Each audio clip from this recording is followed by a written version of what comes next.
BBC breakfast presenters Naga Munchetty and Charlie State call the halt to the morning news program for a Keir Starmer update.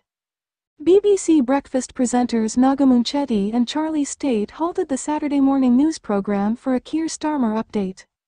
The Prime Minister is currently in Samoa for a meeting of Commonwealth countries and was taking questions from journalists.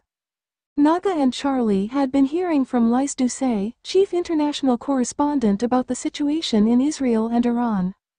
Charlie said, "We're going to pause with you just a moment, as we're hearing from Keir Starmer, who is in Samoa, and we can go straight to a press conference now." The show then went briefly to Starmer discussing the Commonwealth, but in an awkward blunder, it quickly came back to the studio, seemingly having cut across too early. Charlie explained, "You're hearing from Keir Starmer there, he's just moving on to other issues in the Commonwealth, as it's end of the conference leaders' discussion there," as he went back to Lys. Charlie then ended the segment as Naga said, "We'll return to the Prime Minister Keir Starmer, who is speaking in Samoa." The show then cut back to Starmer, who in an awkward move, snubbed a question from BBC's political correspondent Chris Mason. He asked Starmer whether he thought Israel's airstrikes to be proportionate, before adding a second question about what he thought businesses would say about being clobbered for more tax.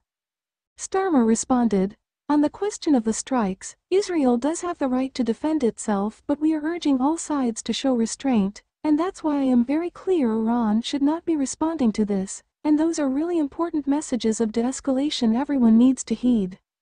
In regards to the budget, I'm not going to get drawn into the budget which is going to be laid out on Wednesday this week."